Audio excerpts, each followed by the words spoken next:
Welcome back to another episode of Life and Pinstripes. I'm TJ Stoltenberg. I'm James Yep. This is episode number 26. DJ LeMahieu. DJ, we'll get into you later, but we love you. First thing. Nothing but love. Nothing but love. First thing. I just have to get this out. Like, I just was bursting because I don't know how you guys like horror movies out there, but You know me, I'm a big fan of them. I can't do it, man. I just can't do it. I saw it back in the 90s when I was a young child. And it gave me nightmares forever. Well, because it's clowns. Everyone has a big fear of clowns. Dude. I am scared of clowns. What is wrong with clowns, man? They are not... What's the funny makeup, the white with the red nose? Sometimes they get a little crazy. Sometimes they're called carnies. Think about it. It's like the type of man beneath that is exaggerating all things supposed to be happy, but it focuses on children and like a mask, and it's weird and dark. And It literally fits the description of a serial killer. Correct. If you really think of it that way. And I saw it, and I saw A Nightmare on Elm Street. Oh, that's a great movie. Way too young of an age. The original, to this day, the night I saw it, I had very much trouble falling asleep. And when I did fall asleep, I dreamt of Freddy Krueger. And for those who do not know, when you dream, Freddy Krueger kills you in your dream, you die in real life. So, I'm not trying to live that life. Hey, just think of it this way. You are not alone. I always think of the Johnny Depp scene when he got sucked into the bed and then this whole pool of blood just going all over the place. You're like, no! That was one of Johnny Depp's early works, and man, was he a handsome devil. And man, has his life changed since then. I just saw him in the Tales of Grindelwald or whatever. It has the evil sorcerer. The Crimes of Grindelwald? That Crimes one? of I think Grindelwald? something like that. I just think of him as when he played Mordecai a few years ago, and you're like, oh, He's God. played so many things. He played Whitey Bulger in Black Mass. He played Gilbert Grape. I remember that was a He great played movie. the Mad Hatter. He did. He played a lot of roles, but Johnny Depp. Oh yeah, he played Willy Wonka too. Yeah. Creepy Willy Wonka too. Very creepy. nonetheless. He needs some respect. But, not to get into much about movies, I just want to say, It. The new movie, It. 2017, It. I don't know if any of you have seen it, but I had asked James, I was like, how was it? Because, of course, when I saw they were remaking it, I'm like, I gotta see it. I just have to prove to myself that I can actually watch this movie. And he told me it was good, so I turned it on, and I decided to watch it alone in the dark with the headphones on. Well, the thing is, you did it right then. You In know, the dark, with the headphones on. Nah. Were you always worried that your mother was gonna tap you on the shoulder and be Oh, like, "Ah!" God, no. The movie is about a clown who haunts these kids, and honestly, do not watch it in the dark alone. I didn't have a wall behind me. I had just a couch and all the space, so something could have gotten. I'm done.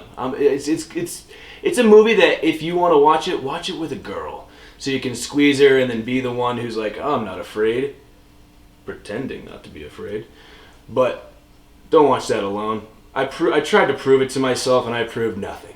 I had to pause it. I had to go get a box of Cheez-Its every 5 seconds.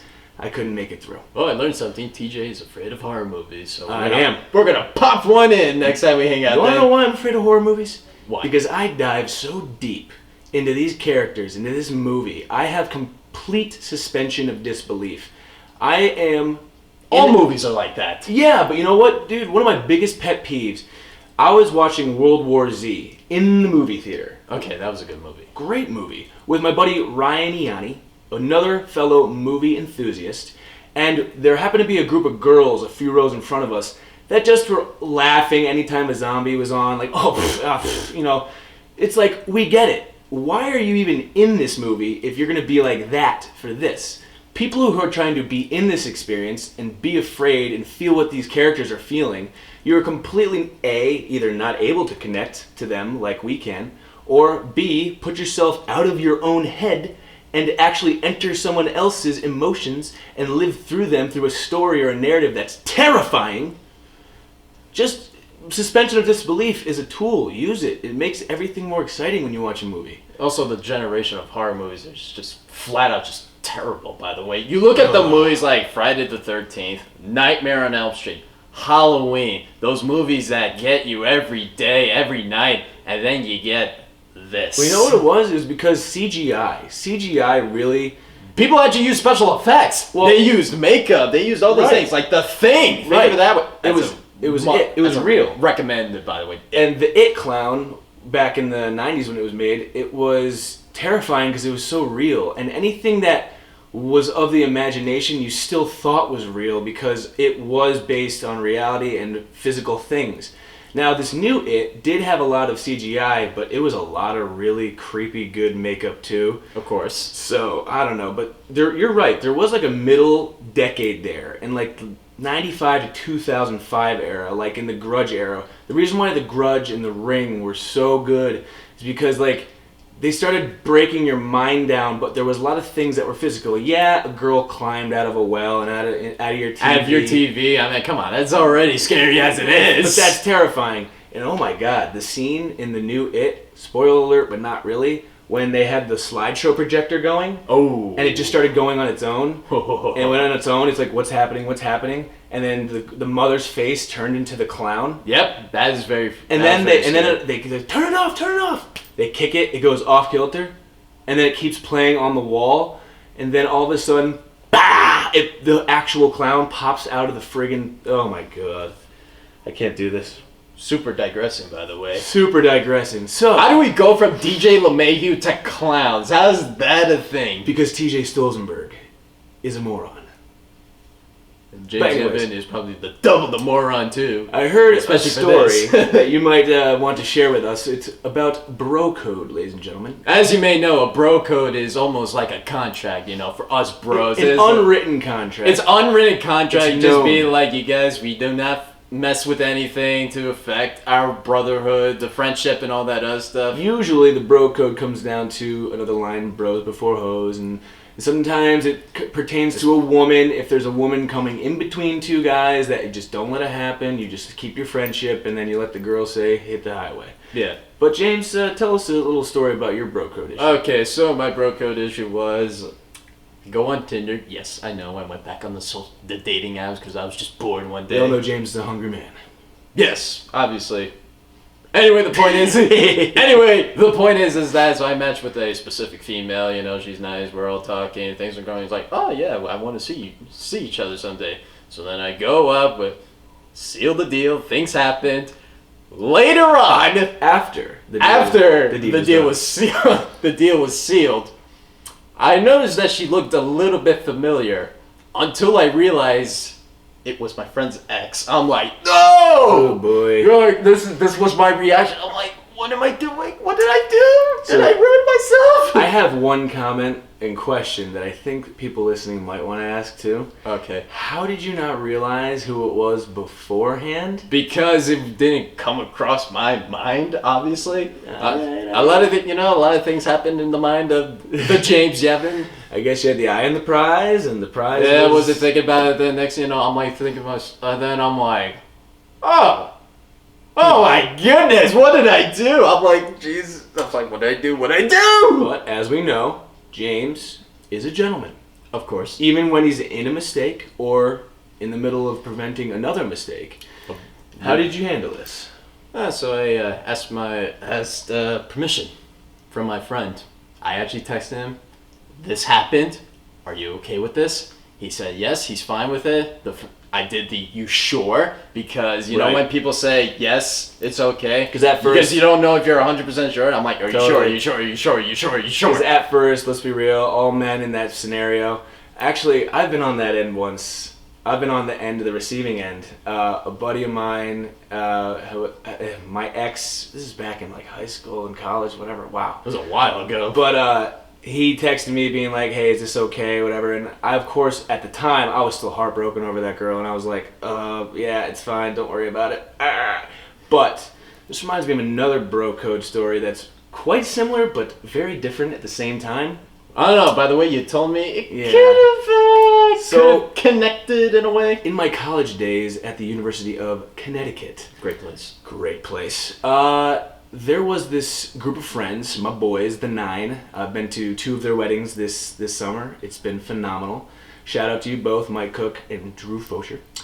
But another member in our group, he had a thing for a girl, and there was this kind of girl group that was linked up to our guy group. And, you know, friends, and then things happen in college and drinking and alcohol. Of course, all the fun things, blah, blah, blah. Woo! So the dynamic is, I become a really good friend with this girl who's dating one of my best friends. And my best friend is absolutely head over heels for this girl. Now, he's head over heels for her. She's, you know, just coming out of something else that was kind of whatever, and she was in a tough thing. Of course. I became her friend, a shoulder to cry on. But of course, I'm hyping my main man, being like, this is your boy, he's a sweetheart, you're never going to have to deal with that with him. So maybe, I don't know if I learned a lesson there of don't pull too many strings and don't try to make unnatural things happen. It has to happen organically. Let it flow. Let it flow. And the direction it flowed was not in a direction that should have happened because, well, I got closer with this girl, and as I'm watching my best friend be in love with this girl, I'm like, man, this is not heading the right direction. I guess I heard them having a little canoodle session in the room next to me in our dorms in college.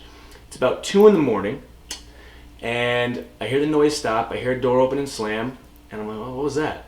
And then a few moments later, I get a text from my buddy being like, you up? I'm like, yeah, man, what's up? So I go into his room. He tells me that during sex, while they're right in the middle of it, his girl yelled out somebody else's name. Let's just say this. If that happens, you did something completely wrong. So I was like, who? And he's like, your name. I have to be honest, I kind of laughed when you first told me that, but my God, does that sound so brutal? Talk about bro code. Even, especially if you did nothing except provide emotional support. I provided emotional support to both of them. I became like, when they couldn't talk, they would both talk to me, and then I would talk to the other person for the other person. Oh, so you were like on the end of the stick, practically. You were hearing it from both sides. No, but I was in the middle. I became the shoulder to cry on for both of them, and then in doing so, I'm forming a stronger bond and friendship with my man, my boy. And then you're creating a sexual tension with the girlfriend. I guess it's sexual tension. My goodness. And I didn't mean sexual tension, because I was even going for one of her friends.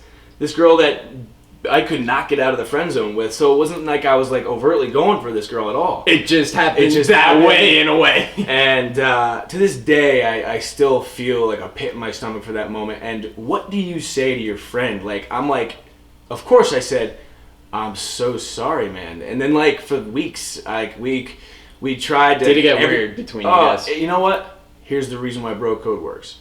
Because we broke it down right then and there, and we talked about it. And yeah, for weeks, like when we were hanging out, we didn't talk less, but we also looked at each other. You know, there's those moments where you just feel it, but it dissipates.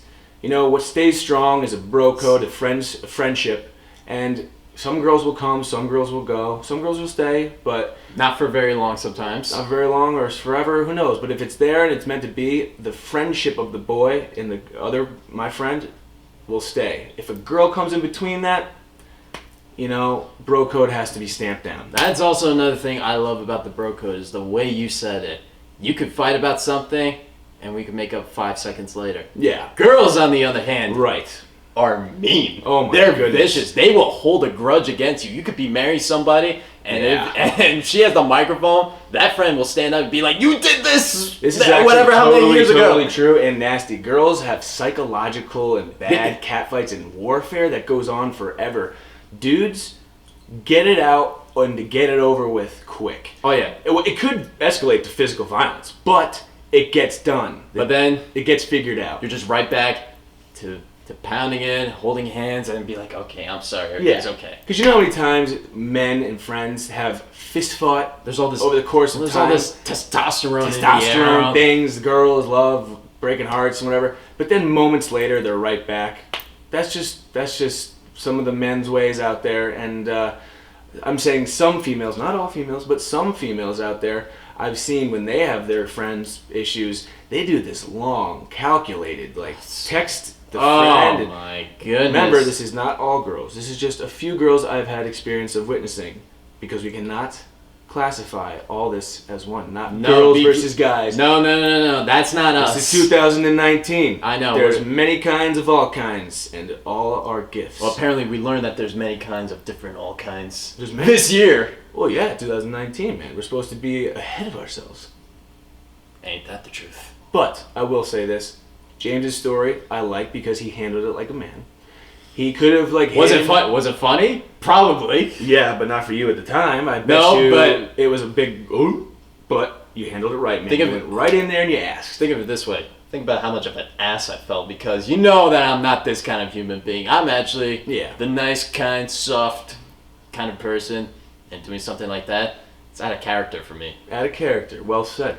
But we always have to find our moments out of character sometimes to develop who our character actually is.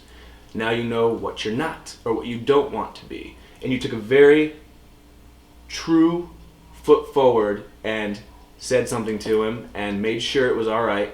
And so I'm sure your friendship will go on to continue. And, yep, we're still talking. You know, everything's good as new. Still talking to her too, so I'm guessing everything's okay. So that will continue. But something in the other world, we're going to shift to sports, something that's not continuing. Something that's not... Speaking of bro code, apparently this bro code, in a way, kind of faltered by the way everything was handled. Yeah, Andrew Luck. Oh man, you had no idea what I felt when I first heard this news. I was at a fantasy football draft. You didn't draft him, did you? No. Oh, thank goodness. The guy who did was furious. But I will say this, Andrew Luck. It must have stunk because he clearly, and ladies and gentlemen, and mostly Colt fans, I'm coming at you right now. Yeah, because you guys... It's, of course, we understand your initial reaction of WTF. We understand that you guys are frustrated because, think of it this way, this guy was almost like Peyton Manning-esque good. That's how good he was. And so for about 20 years now. Because they were used to elite quarterback play. Yeah, because always in contention. Andrew Luck, I said this to you. I had him as top 5 best quarterbacks in the game at one point. Absolutely. With Brady, Breeze, Aaron Rodgers, Big Ben, and Andrew Luck. He was up there. Yeah, for sure, dude. And always had a chance. I think we looked up a cool stat. It was 16 fourth quarter comebacks, 20 game-winning drives, and he did that in 7 seasons. Yeah, and he only played 5.5 of those seasons. Pretty much. In 2000, what? In 2000... In 2000, I believe it was 15, I think he played like 7 games. Correct. And like 2017, he missed the entire season. 2017, he missed the whole year, but to become the 2018 Comeback Player of the Year... Not to mention, he led the Colts to a team to the playoffs! No one thought that they were going to make it there. Yeah, and it was great to see him come back, and it was strange this offseason. When he's doing all this program, he's doing all this work, and you hear of these injuries and these setbacks, you can't help but think that the arm surgery was a botch. Okay, you move on to that. Now we're dealing with the foot injury. Then it's the calf. Then it's the ankle. His body was clearly breaking down at the age of 29. Yeah, he's 29, and he'll be 30 on September 12th, so in a couple of weeks. Right. And did you hear, though, and this is where I'm talking to you, Colts fans, did you hear his voice? Every interview he ever did, he was not only positive, he was humble beyond belief. Good grief. And even if he was dealing with negativity, he never put his head down and was like, think about how much he tried to get his ass back onto the field to help bring a Super Bowl to Indianapolis. He sacrificed all of his body and his mind. He had a lacerated kidney, was it? And he had broken ribs. Yeah. The man has a concussion. The dude has literally a decrepit body.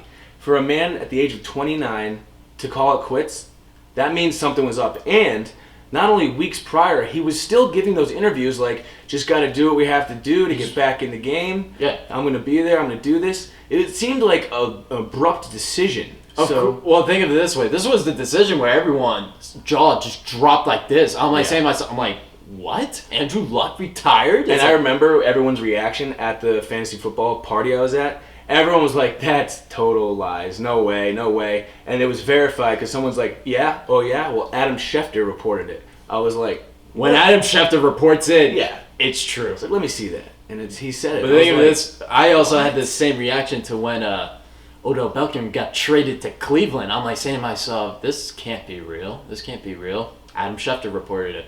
Holy crap, it's real. Yeah. It's like one of those kind of news. Well, you're a Giants fan, so you were devastated. I know, sure. but still though. How do you feel about Daniel Jones, by the way?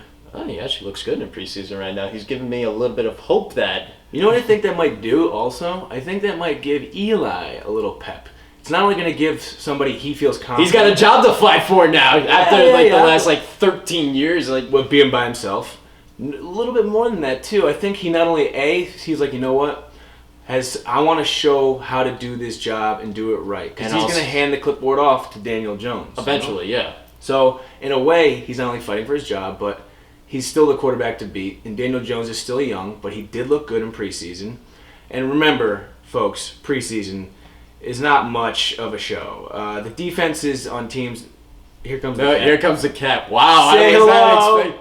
Oh, wow, I was not expecting this. Like defenses, you don't know where a safety's going to come out and blitz you like this. Yeah, and she's still staying there right now. I'm gonna... Sorry. Here. Drama-free zone. But anyway... But as we say, they don't throw the defensive packages at you that you would expect. They're just not going to show off what they're going to use in the season. So, generic defenses, generic coverages, and what you get is... It's a warm-up practically to the season. Yeah. That's basically what preseason is. So, when you have a quarterback go 5 for 6 or have a perfect drive, it's not feels good to start off. Feels good to get the ball thrown in the right direction. Wait until week 1. Wait until real defenses are coming at him and the first line is coming at him. All right, I got one more thing to say about the Andrew Luck thing because I was not expecting you to talk about Daniel Jones and the Giants and all that other stuff. Andrew Luck, let's go right back. Okay, all these accomplishments that he was able to do, and Colts fans boo him when he left the sidelines. First of all, that's the thanks you give this guy? Are you kidding me? I'm not going to play devil's advocate here because I'm on your side. But in the moment, and by the way, our kitty cat is still in the frame, so we're going to leave him there. Yes, he's cozy and comfortable. She is cozy and comfortable. As you should be. Yes, she. Yeah. And you should be listening to us. People don't find out until it's happening. Reactions usually aren't good. With him still there... and all of a sudden just not being what they need. What we were discussing was the fan and the player relationship. It's not a fair relationship. I was mentioning something Dan Lebitard said. He said, it's not in sickness and in health. It's only in health. Because when a player is sick, they're booed. They're not doing anything. They're not giving me, the fan, any satisfaction. Of course. And not to say it's a selfish relationship, but fans, to be honest, could give a rat's behind. If the guy's not performing. They just don't understand how it works. It's not only football, a physical game. It's also very mental. Think about all the stress physically and mentally that Andrew Luck gave. He tried to do everything he can to get back onto the field. He went through setbacks left and right. Yes. But I'm sorry. If you're a real fan, you shouldn't boo a guy like Andrew Luck. I think you're insane. Yeah, I agree. I'll say the fan doesn't really... The fan's going to be the fan. A fan has the right to cheer and to boo. They have the right to. We're not going to stand on either side of that. I'm just going to feel sad because... I was very sad by the game, a weird part of football is being opened up. With Andrew Luck, you'd never see something like this with this position, the quarterback position.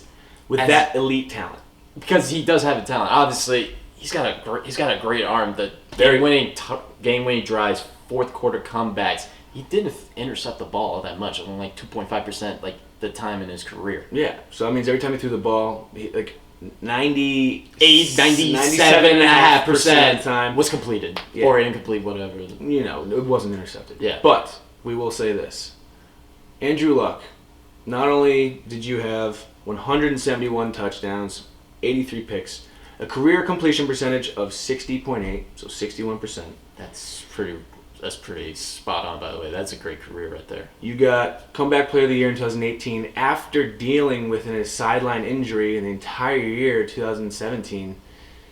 You clearly, I heard it in your voice, man. You were fighting with positivity to come back every single time. And it's a tragedy to me because I know deep down what any athlete ever has to go through by saying to themselves and admitting to themselves that it's over and they have to move on. Mm-hmm. That dude was an ultimate competitor. He did not want to leave at all. The fact Not that he had to means something was really wrong.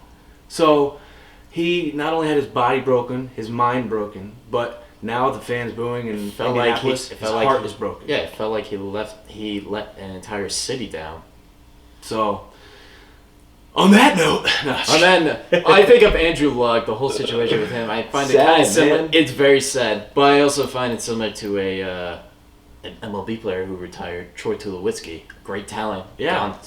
His career shattered by injuries and setbacks left and right, and us were like, "Thank you, Troy, for playing 1 week for us." You gotta think of what happened. But it's like, every player has to admit to themselves. All of a sudden, it's just like they have to. Every time they get injured, they have to do twice the work and twice the carefulness of coming back and doing it, and always having in their mind that pain of how much it hurts, how this hurt. And then they have another setback, and then another one, and then another one. And then eventually, the vehicle that you were riding on, this body, this earth, this life, eventually it's like a car. If parts don't work, the whole vehicle is just going to shut down one time. Yeah, it's sad. And think of it this way. Think about how much effort you're putting as an athlete, too. Your body's just going to... Yeah. It's not like these guys are just built... Made of stone, made of steel, like Superman. Yeah, it's not just there's, like... Dan Dockich said something like, I have a family member or whatever that's steel workers or whatever, like, and you say your body hurts or you say you're tired, and then Doug Gottlieb on social media was coming at him like, that is such a millennial thing to do to give up before the age of 30.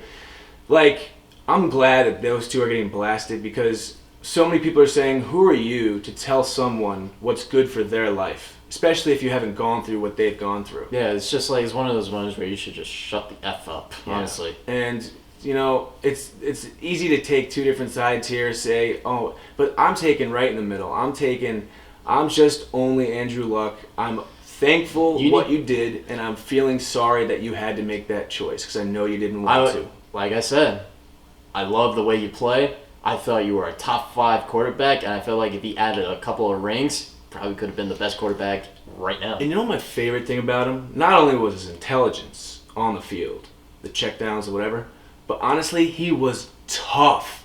Yeah, he went to Stanford, and people were probably like, oh, what a... Dude, when he ran hard. And he took hard hits, man. He was a beast out there. He wasn't like... He gave 110%. You know what he could have used maybe a little bit more was... What Tom Brady and Aaron Rodgers do very well, and Drew Brees, they avoid contact. They know when the moment is up. They know how to stay elusive, but they'd rather throw the ball away and try on 3rd and 10. Andrew Luck was the guy who would dive for 2 more yards to make it 3rd and 8, but his body would have been destroyed on that hit. Well, he wanted to prove that he was tough as nails. He didn't have to prove anything. He was already tough. We all knew that he was tough, but man, it's just... Still, I can't believe it, honestly, because it's gut-wrenching because we lost a great quarterback. We did. And it's new. It's new to have somebody kind of drop off like that. We're not used to a star. And granted, yeah, he's going through injury and this and that. We always see them eventually come back and try, but... Andrew Luck retired and Tom Brady's still playing. Think of it that way. That's crazy. That is insane. Tom Brady's like 42. I bet you, there's some stat that, Tom Brady was playing when Andrew Luck was born or something like that, and it's just crazy, man. I know. But let's lighten things up a little bit because man, that was deep and tough beyond belief. Lighten up.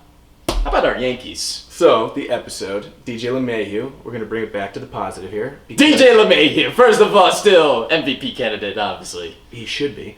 DJ LeMahieu's batting .332. He's got 22 homers and 87 RBIs. Not to mention that leadoff bomb against Clayton Kershaw. Yeah, and he's a leadoff hitter. And he hit a leadoff home run against one of the best pitchers in the game, Clayton Kershaw. That was a big series against LA. Now, granted, everyone might think that that's a World Series preview, and I obviously kept on saying it. I kept on saying to you, I can't wait for this series against the Dodgers at Dodger Stadium because this is the World Series preview. It was a big pickup because we got swept by the Oakland A's. Right As before. always, we always do terrible at the But Coliseum for some reason. it almost tells me that they were kind of just looking ahead. They might have just had their eyes fixed on the Dodgers series. Oh, so you're saying that they purposely play bad so that way Oh, they they can don't face purposely the play Dodgers? bad. I just say people. I know, but people's focus. They're like, all right, we got the game we got tonight, and they just weren't entirely. it just felt Sometimes like you can't explain a 3-game loss. it just felt like the Oakland series was back to square one with the problems with the starting pitching, with Herman and Tanaka. And But the proof is that right when the Dodgers series started, we still got it. we were back. We were there. Clearly, they were just hungry for that series, and everything did well. Yeah. Mostly across the board, pitching was good, and mostly across the board, the hitting was good. The hitting was great. So I liked seeing that against another elite team. I was very happy to see that. And yes, You felt good as a Yankee fan. yeah, I felt great. And I love the fact that the games are on so late because I'm a night owl. I'm fortunate not a night owl. I will probably pass out within the next hour or so. Yeah, and it's what are we approaching? 9 p.m. The Yankees don't even play for another hour. At Seattle. Only 2 more games on the West Coast, and then they come back home to face the Oakland A's, which will be the revenge series once again. Yes, maybe. Should be. We'll see. They do have this. They do have. I think they have the second wild card spot right now. They're a team to beat. They are the team to beat. They're the Moneyball team, as always. But as always, I'm not gonna say anything that It's I shouldn't hard say. to. They're that equation. Yes, Billy Beane has the math equation done a little bit better than most to deal with not much money and make the W, the ultimate statistic that he wants. Can this guy get on base? But over 162, the games that they have in a year, how many W's can I get with these pieces on the chessboard? Now, when it comes down to playoff time, though, it's a 1-game thing like last year when the Yankees beat the A's. It's or a 5-game series or a 7-game series, but those equations just don't work in playoff time. So that might get you to the playoffs, but it's not going to win you a title. Last time the Oakland A's made it to the American League Championship Series was in 2006, and they got swept by the Tigers. Maglio Ordonez walk-off home run. See? He remembers things like that. I know, it's insane. And something else also cool he remembered. Now, we said the Yankees have 29 games left. And they have a 9.5 game lead. Up on Tampa Bay, so we're like, okay, we're feeling good. But what's your saying about? Humble pie. Exactly. Humble pie. James remembers humble pie. He wants to be excited. He wants to be like, yeah, we're... But he remembers. 29 games left, 9.5 back. One of the worst collapses happened I was actually at my grandma's house when this happened. The New York Mets, back in 2007. 7.5 games lead up on the Philadelphia Phillies with 17 games left. Mm-hmm. Wow. That's what happened. Gone in 17 games. Lost. Phillies won. Game 162. Wow. I remember I was watching it with my grandfather. Tom Glavine, you're like, okay, maybe they have a shot to win this game. He gave up 7 runs in the first inning, and that was it. Oh, man. I still remember that. I just remember the front cover pages, everyone's like this. It's like you can't help but feel bad because of the Mets, because they kept on collapsing, because the year before that, Carlos Beltran took a curveball that went right down the middle. It was just... The things he remembers. I know, it's insane. And here we are. We've arrived at our end. I know. The things you remember from this episode. Can't wait for September. You should hit us up. You should hit us up on YouTube and Facebook and all these Twitter, things. Twitter, Instagram. I post some good stuff, like that last post of how DJ LeMahieu's not on the MVP finalist thing, according to a poll. And he's angry. I'm very angry because I think that's absolute bullcrap. What's our social media? Our Twitter is Life in Pinstripes. Instagram is Life in Pinstripes. JM21. Stolzenberg TJ. Stolzenberg TJ. Our Facebook page, Life in Pinstripes. Lila. Great stuff. Great stuff. As always. And hey, that was a very happy, funny story. It's very sad. Happy. Hopefully the Yankees continue on happy. I felt like the Cyclone or one of those rides at Lake Compounds almost. Hey, Boulder Dash. I love Boulder Dash. So much fun there. I used to work there. Anywho. Hey, same here. I think we actually worked there at the same time. That's right, we did. You worked in the food section. I worked in games. That was great. Those are the days, bud. Yep. But now, we're all grown up. Don't say that. No, we're not. Okay. We're still young. And it's been great. Thanks for listening. And as always, you guys hit us up. Come on, poke us, like us, do whatever you got to do in social media.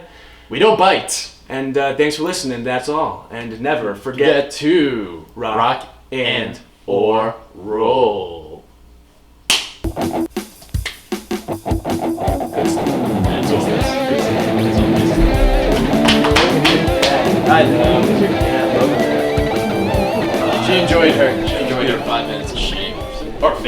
Do I click the red button?